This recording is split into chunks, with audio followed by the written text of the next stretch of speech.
हरी बहना लगा रही है चाट।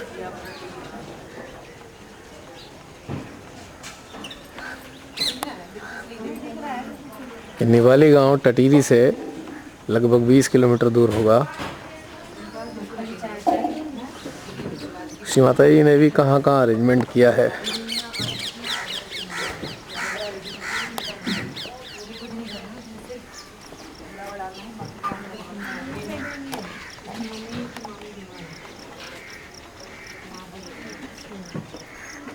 मुस्कुरा रही हैं माँ। क्या आ गए मेरे बच्चे, जगाने के लिए आ गए।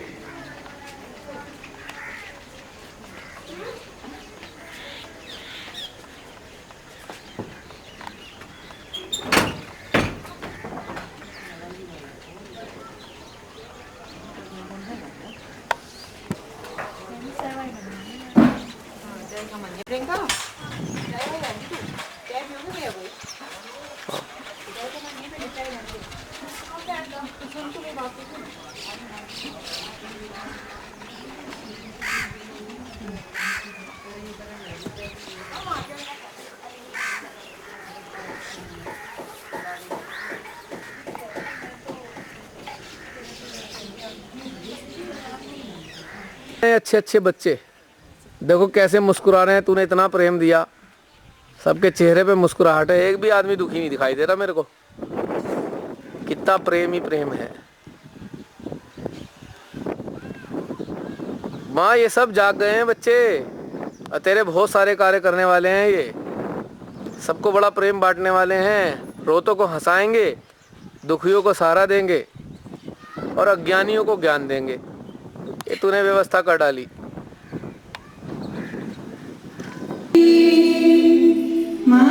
ये कार्यक्रम हो रहा है अग्रवाल मंडी टटीरी में दिनांक 22 जनवरी 2009।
हमारा शरीर भवन है और माँ के रहने का स्थान है हमारा हृदय।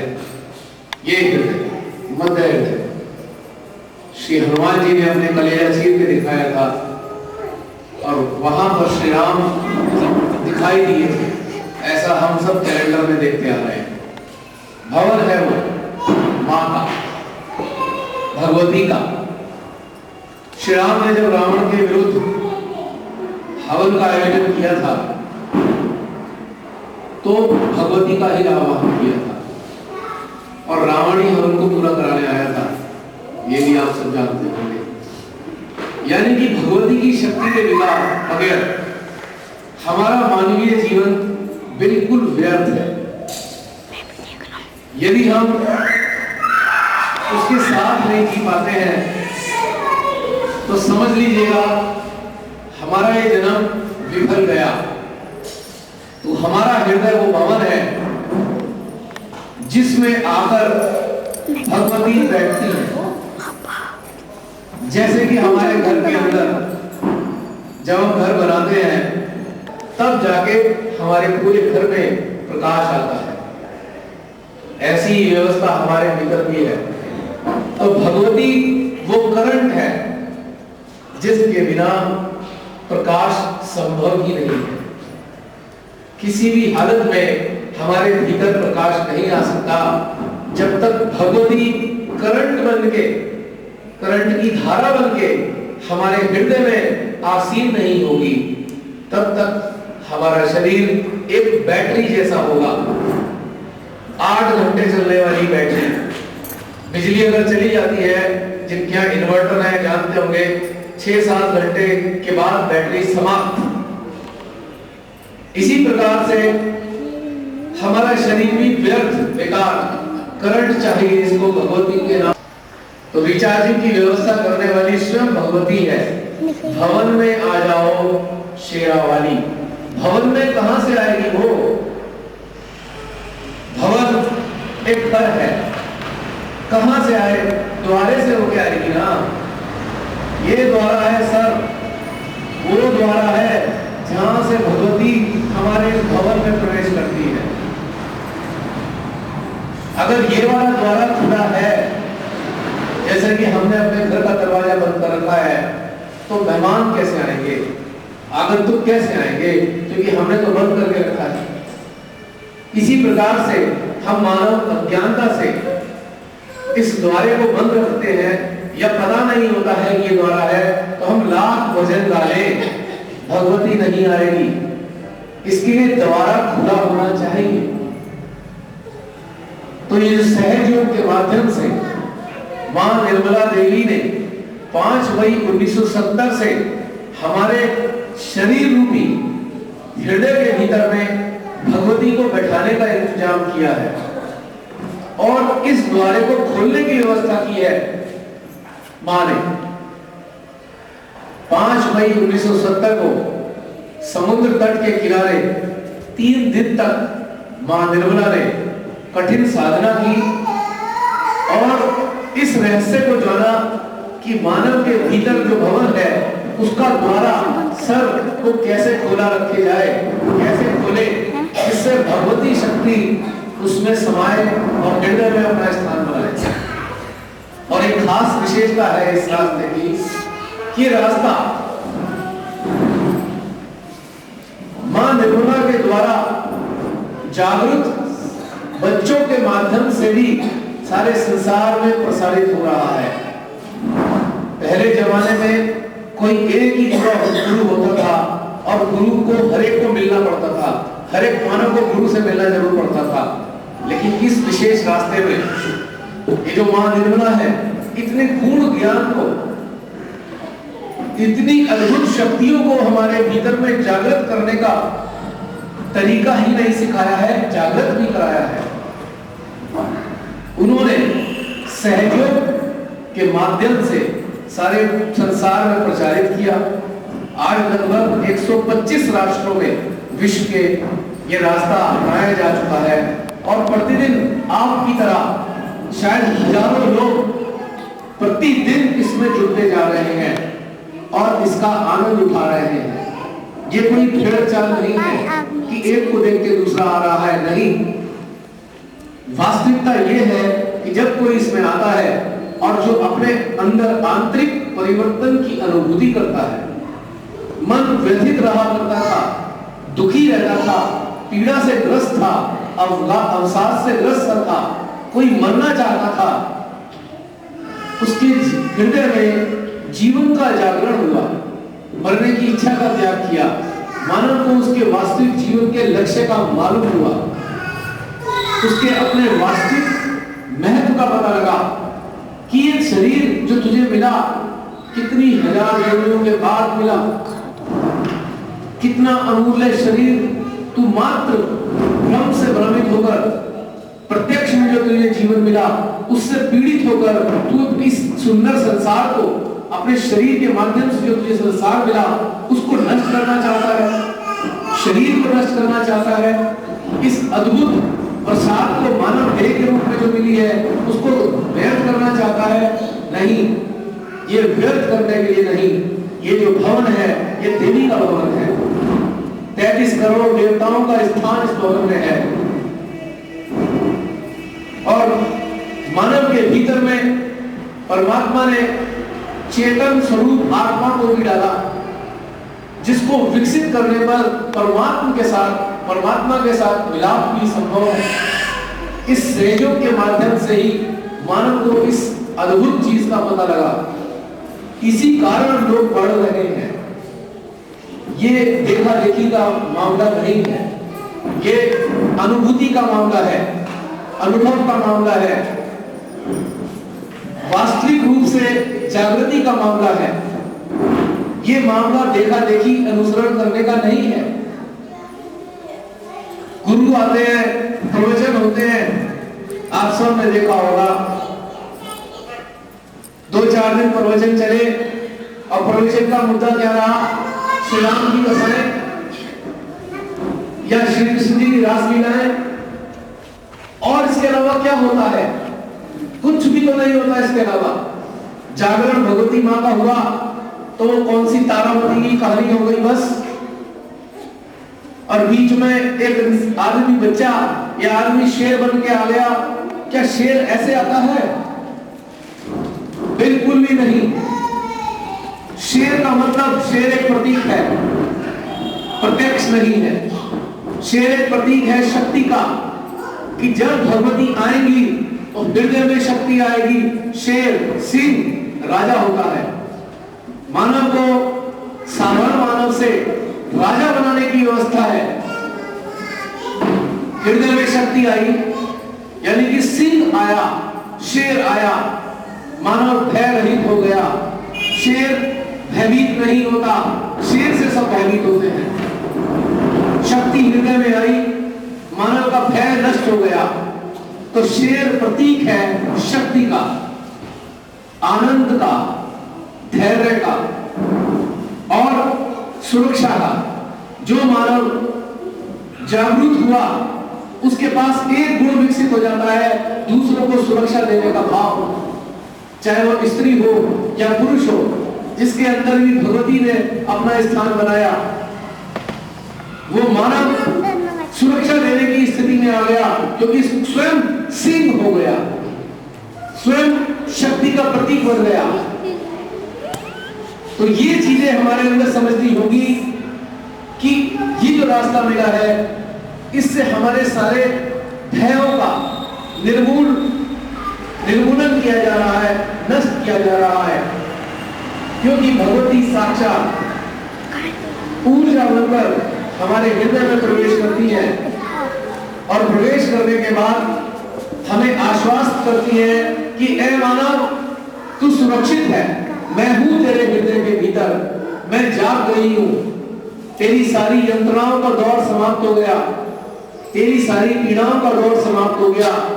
तूने जो सोच सोचकर एक अपनी दुनिया बनाई थी और उस अपनी दुनिया से जो तुझे अनेकों पीड़ा मिल रही थी, उसका समापन हुआ, क्योंकि तेरे भ्रम का सर्वनाश हो गया। मानव का मस्तिष्क अन्यंत्र कितनी बातें सोचता रहता है और एक अपने बनाए जाल में उलझ जाता है। उसी से भय आता है। जब जन्म हुआ था, क्या हम भयभीत थे? क्या हम भयभीत थे जब हमारा जन्म हुआ? क्योंकि हमारे पास कुछ भी खोने के लिए नहीं था, कुछ भी नहीं था खोने के लिए, यानी कि लेके साथ कुछ नहीं आए थे। और जब जीवन जीना शुरू किया, जैसे जैसे बड़े हुए, छोटे बच्चे को खिलौने मिले, वो खिलौनों के प्रति आसक्त होने लगा। दूसरे बच्चों से खिलौनों के कारण लड़ाई शुरू कर दी उसने कि कोई बच्चा उसका खिलौना न ले ले। और बड़ा होता है, किशोर अवस्था में आता है, माँ बाप उसको साइकिल वगैरह स्कूल में लगा देते हैं। उसकी भय रहता है कि तेरा इतनी अच्छी साइकिल है, कोई चुरा ना ले। और बड़ा होता है, नौकरी वगैरह मिल जाती है उसको, पैसा कमाने लगता है, सुख साधन इकट्ठे कर लेता है। अब उससे भयभीत रहता है, अरे ये सामान में लाया हूं, कोई चुरा ना ले। स्त्रियां गहना इकट्ठा करती हैं, भयभीत रहती हैं, अरे कोई लूट ना ले। आखिर क्यों भय है? क्यों भय है जब साथ कुछ नहीं लाए थे? क्योंकि हमें ये भ्रम है कि कुछ चला जाएगा। और ये सामर्थ्य तब तक नहीं आता जब तक भगवती हमारे हृदय को भवन नहीं बनाती। जब तक ये भगवती भवन में आकर नहीं बैठती, तब तक हमारे पास ये सामर्थ्य ही नहीं होगा कि हम उन सारे भयों से मुक्त हो सके, साधारण आनंद का जीवन जी सके। और इसी के कारण जो हमारे सामने भी भगवान ने हमें दिया होता है, हम उसका भी आनंद नहीं उठा पाते, हम दुखी रहते हैं। क्यों? जो है कहीं आगे वो ना चला जाए। अरे इसका जो मिला है उसका उपभोग तो करें, उसका तो उपभोग कर लें जितने दिन भी है। लेकिन नहीं, हम उस जीवन को, आज में कोई चीज थी, उसके उपभोग के बगैर, उसकी सुखद अनुभूति के बगैर आगे भविष्य के लिए आशंकित हो जाते हैं और फिर अपने आप को दुखों में डाल देते हैं। तो ये व्यवस्था केवल हमारी काल्पनिक होती है। हर लोग अपनी सुरक्षा का इंतजाम करते हैं। आप देखिए कितने एक्सीडेंट होते हैं। विश्व की जनसंख्या आज 7 अरब के करीब है, लेकिन कितने लोग मरते हैं? जरा कैलकुलेशन लगा के देखिए, 0.001% का भी अनुपात नहीं आएगा। लेकिन वो जो 1-2 लोग मर गए, उसके कारण भय हमारे ऊपर छा गया। हमारा जीवन क्या हमारे हाथ में था जब जन्म हुआ? जब हम जन्मे थे, क्या हमें पता था कि कहां जन्मेंगे? क्या हमसे पूछा गया था कि तुम कौन से माँ बाप छांटना चाहते हो? क्या हमसे पूछा गया था कि तुम्हारे भाई बहन कौन से होंगे? क्या हमसे पूछा गया था कौन देश में जन्म लेना चाहते हो? क्या हमसे पूछा गया था तुम कैसी सुख सुविधाओं के साथ रहना चाहते हो? कुछ भी तो नहीं पूछा गया। उस ईश्वर ने कुछ भी तो हमसे नहीं पूछा हमसे कि तुम क्या चाहते हो, अपनी इच्छा से भेज दिया। जहां भेजा भेज दिया और मानव दुखी हो गया। क्यों? क्योंकि उसने जब पड़ोस में देखा, आसपास के वातावरण को देखा, तो उसे लगा उसमें ये वाली चीज है, मेरे पास नहीं है। दुख केवल इस कारण से आया कि उसने तुलना की। अगर किसी एक मानव को बिल्कुल निर्जन टापू पर किसी एक ऐसे स्थान पर छोड़ दिया जाए जहां दूसरा मानव कोई ना हो, वो कभी भी दुखी नहीं रह सकता। असंभव, क्योंकि उसके पास तुलना करने का कोई साधन ही नहीं है। उसको कोई ज्ञान ना हो कि दुनिया में और भी लोग जिंदा है, मानव दूसरे और भी होते हैं, तो कभी दुखी नहीं होगा, क्योंकि उसको आभास ही नहीं है इस चीज का। क्योंकि तुलना से परेशानी आ रही है, तुलना, कंपैरिजन। तो दुख का कारण क्या था? तुलना।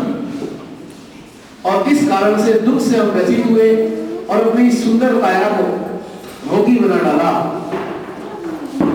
मन जहां तक अटका उसी क्षेत्र का रोग लग गया। मन घृणा में अटका, किसी से घृणा में अटका, हृदय का रोग लग गया। ईर्ष्या में अटका तो भी हृदय का रोग लग गया। मन सुख साधन की कमी से पीड़ित हुआ। आपको लगा कि आपके पास सुख साधन की कमी है, पेट का रोग हो गया। असंतुष्टि आई तो अवसाद का रोग हो गया। यानी कि मन के कारण ही रोगों का जन्म हो रहा है। और मन तुलना के कारण व्यथित है, और तुलना भ्रम है, क्योंकि उस बनाने वाले ने अपने हिसाब से हमें भेजा, अपने हिसाब से हमें दिया। हमें महल में रखा या झोपड़ी में रखा, अपने हिसाब से रखा, क्योंकि वो क्रिएटर है, वो रचनाकार है, वो हमारा निर्माण करता है।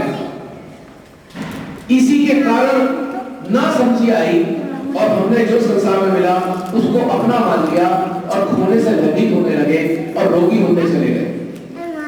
और एक दिन समय आया, हमारे शरीर का अंत हो गया, लेकिन हमारे स्मृतियों का अंत ना हुआ। स्मृतियां हमारी चेतना के साथ फिर जन्मी, दोबारा शरीर मिला, और स्मृतियों के कारण हमारी स्वभाव, आदतों का लक्षण प्रकट होने लगे। स्मृतियां जो भूतकाल की थी, पूर्व जन्म की स्मृतियां नए जन्म में आदतों और स्वभाव के रूप में परिलक्षित होती है। कोई कहता है ये ऐसा है, कोई कहता है वो वैसा है। क्यों? पुरानी स्मृतियों के कारण हमारा वो सब स्वभाव है। इसलिए सारे मानव एक से नहीं होते। जो हमारे स्मृति कोश है, जो चेतना के साथ जन्म ले रहे हैं, उन स्मृतियों के कारण हमें पसंद और नापसंदगी उत्पन्न हो रही है। सबको लाल रंग पसंद नहीं, सबको हरा रंग पसंद नहीं, सबको काला रंग पसंद नहीं। क्यों? स्मृति है। पिछले जन्म में लाल रंग की चीज के साथ रहे थे तो लाल रंग से प्रेम हो गया था, इसलिए अगले जन्म में भी लाल रंग को खोज रहे हैं। ये एक वास्तविकता है। तो दुख पूर्व स्मृतियों के कारण हमारे अंदर पैदा हो रहा है। मुझे ये चाहिए, उसे वो चाहिए, और वो नहीं मिलता तो दुखी, क्योंकि पिछले जन्म में रहा था उस चीज के साथ, इस जन्म में नहीं मिली तो दुखी। उसे पिछला जन्म तो याद नहीं, पर स्वभाव तो उसका बन चुका, स्वभाव तो बन चुका। तो दुख का कारण पूर्व जन्मों की स्मृतियां, दुख का कारण तुलना, और दुख का कारण परमात्मा के दिए हुए को स्वीकार न करना और दूसरों को देख देखकर अपना मस्तिष्क का इस्तेमाल करना, और मस्तिष्क के कारण भ्रम को उत्पन्न करना, और भ्रम के कारण मन में पीड़ा का आना, और पीड़ा के कारण रोग का होना, और रोग के कारण निरुत्साहित होना और ईश्वर के विरोध में कार्य करना। जब पीड़ा आती है किसी चीज के ना होने की, इंसान अक्सर लोभी हो जाता है। लोभ का जन्म तुलनात्मक प्रक्रिया से गुजरने के बाद उत्पन्न होता है। लोभ तुलना से गुजरा, नहीं ले सक रहा है, चुरा लो, चुरा लिया। एक पाप का नाम, पाप का संस्कार पड़ गया। परमात्मा ने जो दिया था उसे स्वीकार नहीं किया, पड़ोसी का सामान चुरा लाया, पाप उत्पन्न कर लिया। लोभ के कारण पाप की उत्पत्ति हो गई, पाप के कारण हीनता की उत्पत्ति हो गई, हीनता के कारण प्रति अहंकार और अहंकार ने जन्म लिया। ये सब एक दूसरे से जुड़ी हुई कड़ियां, इसलिए स्वीकार नहीं करता या स्वीकार कर लेता है। सिलेक्शन और रिजेक्शन, स्वीकार करना या त्याग करना, दोनों ही ये प्रतीकात्मक तुलना के कारण उत्पन्न होती है सारी चीजें। तो जितनी भी घटनाक्रम केवल भ्रम, उसमें एक ही चीज छुपी थी कि काश हमने ईश्वर से बातचीत की होती, काश हमने उस भगवती से बातचीत की होती, अनुभूति की होती भगवती की, तो ये सारी यंत्रणा के दौर से, मानसिक व्यवस्था से गुजरना ही ना पड़ता। तो इसी कारण से इन सारी यंत्रणाओं से निजात दिलाने के लिए परमेश्वरी समय समय पर मानव को शांत करने के लिए अपने अवतरणों को भेजती रही। भगवती ही थी संसार को बनाने वाली, जो श्री राम के रूप में आई। भगवती ही थी जो कृष्ण के रूप में आई। भगवती ही थी जिसने दुर्गा का रूप धारण किया, काली का नहीं किया, कालरात्रि का किया। जितने देवी के स्वरूप उतने भगवती के ही स्वरूप। वो भगवती स्त्री पुरुष में भेद नहीं करती, वो किसी भी रूप में आ सकती है। उसके लिए सब चीज आसान है, क्योंकि पिता ने, परमेश्वर ने, भगवान ने, सदाशिव ने भगवती को अपनी पहली शक्ति को इंडिपेंडेंट चार्ज में रखा है, स्वतंत्र एक कार्य दे रखा है कि जो तुम्हारी इच्छा हो वो करो, संसार बनाओ ना बनाओ कोई दिक्कत नहीं, मैं तुम्हें शक्ति दूंगा। उन्होंने अपनी इच्छा से संसार का निर्माण किया भगवती ने, और उसके बाद ब्रह्मांड बनाया, उसके बाद पृथ्वी की रचना की। बताया श्री माता निर्मला देवी ने कि सूरज के एक टुकड़े को भगवती ने तोड़ा और तोड़कर सूरज से बहुत दूर ले गई। जब सूरज का वो टुकड़ा ठंडा हुआ तो चारों तरफ वाष्पीकृत होने के कारण जल की उत्पत्ति हुई, और जल जीव के लिए आवश्यक है। जब जल उत्पन्न हो गया तब जाके उसमें जीव आया, और उसके बाद भगवती उस पृथ्वी के टुकड़े को जो दूर किया था उसको वापस सूरज के इतना करीब लाई कि पृथ्वी का हिस्सा, उस टुकड़ा जले भी नहीं और ताप भी रहे। जीवन के लिए ताप, जल, ऑक्सीजन सब चीजों की आवश्यकता होती है, इसलिए वहां पे पौधे भी उगाए, प्राणी आए। सबसे पहले प्राणी जो आया था उसके शिव विष्णु पुराण में बताया गया है मछली के रूप में आया था, मत्स्य अवतार। फिर कछुआ भी बना, विष्णु जी के 10 अवतार माने जाते हैं। मत्स्य अवतार से उनका सिलसिला शुरू हुआ, और अंत कल्कि के शक्ति के रूप में आया है। विष्णु पुराण में भी लिखा है कि अंतिम अवतार विष्णु जी का कल्कि शक्ति के रूप में आएगा। कल्कि शक्ति का मतलब कल्पित करने वाली शक्ति, जो परिवर्तित कर सकती है और साथ में परिवर्तित ना होने वाली वस्तु को नष्ट भी कर सकती है। इसके 2 कार्य हैं, परिवर्तित करना और जो परिवर्तित ना हो सके उसके स्वरूप को रूपांतरित कर देना, नष्ट कर देना। रूपांतरण अंततः उद्देश्य रूपांतरण है, पूरी तरह नष्ट करना नहीं। इसी प्रकार से उत्पत्ति होती चली गई और अंत में मानव बना। और जब मानव बना तो भगवती ने क्या किया, सारे प्राणियों में तो पिता का अंश होता है, आत्म तत्व, लेकिन मानव के अंदर भगवती ने एक विशेष कार्य किया, आत्म तत्व के साथ में अपना अंश भी डाला। यानी कि एक कुंडलिनी शक्ति के रूप में जानी जाती है। कुंडलिनी शक्ति आध्यात्मिक भाषा में इसको जीवात्मा कहते हैं। आत्मा और जीवात्मा 2 चीजें हैं। किसी ने सर्पिणी भी कहा, कबीरदास जी ने उन्हें सर्पिणी के रूप में देखा, बताया 3.5 हाथ की होती है, सर्पिणी कहा। क्रिश्चियन लोगों ने इसको परिवर्तित करने वाली अग्नि कहा, रेजरेक्शन फ्लेम, परिवर्तित करने वाली अग्नि।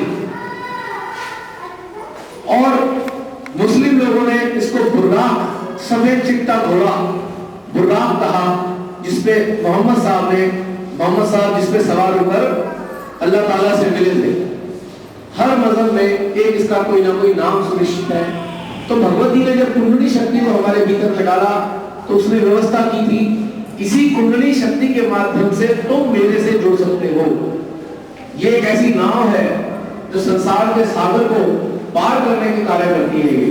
बिना कुंडली में सवार होकर, बिना कुंडली में सवार हुए मानव परमेश्वरी से नहीं मिल सकता। एक ऐसी नाव है।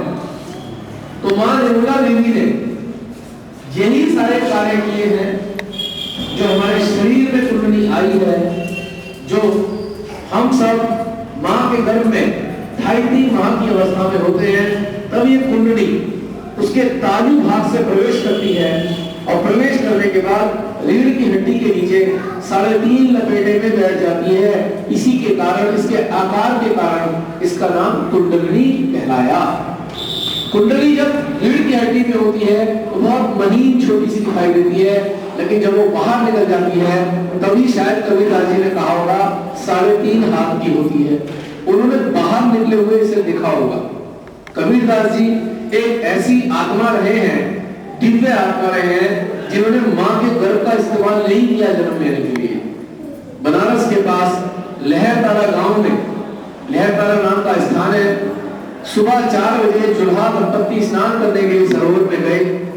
उन्होंने एक फूल के ऊपर बहुत तेज प्रकाश को देखा, नजदीक जाकर देखा तो छोटा सा बच्चा खिलखिला रहा था। वो निसंतान थे दंपत्ति, उनको घर ले आए तो बाद में कबीरदास जी के नाम से जाने गए। और वो उन्होंने केवल एक काम किया है पूरे जीवन, परमात्मा से जुड़ने के लक्षणों का ही वर्णन किया है। जब मानव का ईश्वर से संबंध स्थापित होगा तो उसके शरीर में किस किस प्रकार के लक्षण उपस्थित होंगे, केवल उन्होंने अपने ग्रहों में वही बताए। और उस लक्षणों के साथ में हमारे को किस प्रकार से रहना चाहिए, मानव को किस प्रकार का जीवन जीना चाहिए, बहुत सारी चीजें समझाई है।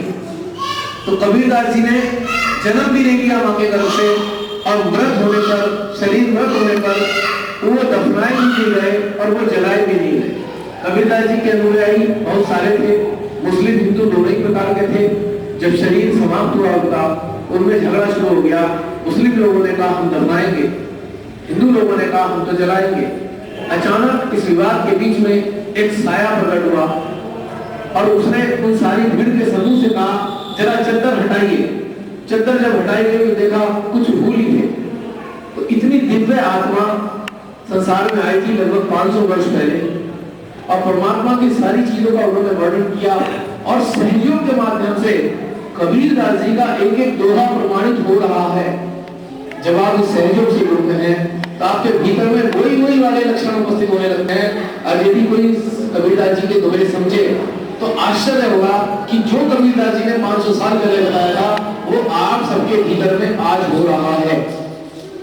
इसी से सहयोग प्रमाणित हुआ है। सबसे बढ़िया प्रमाण कबीरदास जी है सहयोग को प्रमाणित होने का।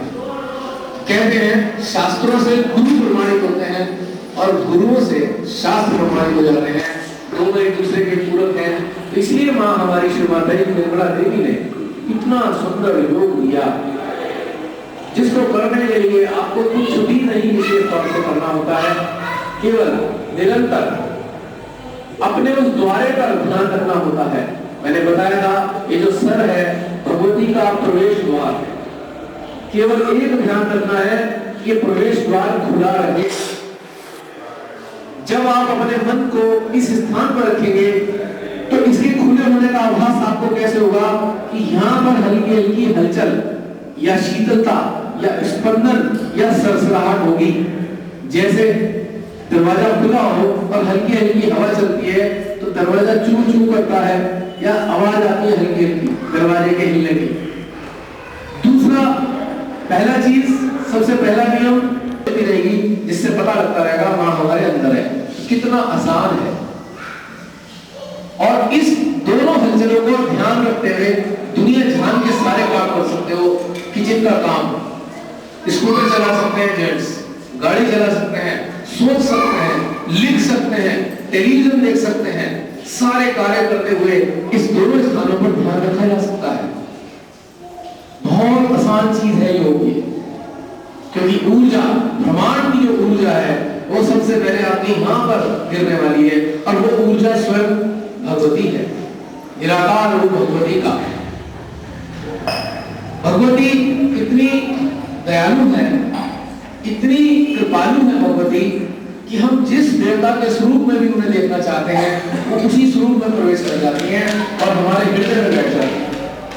कोई किसी को कुछ भी मानता हो, आप किसी भी भगवान पूजा पाठ में हो, कोई दिक्कत नहीं, भगवती उसी रूप में आपके हृदय में आके बैठेगी और धीरे धीरे आपको आंतरिक ज्ञान देगी, और फिर आपको मां निर्मला का पता लगेगा कि मां निर्मला ने हमें क्या दिया और मां निर्मला की स्थिति क्या है। तो ये हमारे अंदरूनी भीतर से ही सारी चीजें घटित होती हैं, और उसके लिए क्या करना होगा, हमारे को थोड़ा सा विकसित होना होगा, थोड़ा सा अपने आप को विकसित करना होगा। हम प्रार्थना के माध्यम से उस भगवती से प्रार्थना करेंगे, हे भगवती हमारी भीतर जो शक्ति सोई है उसको जगा दो, यानी कि कुंडली शक्ति को जगा दो, यानी कि उसका अनुभव हमें करा दो। सच्चे हृदय से की हुई प्रार्थना को भगवती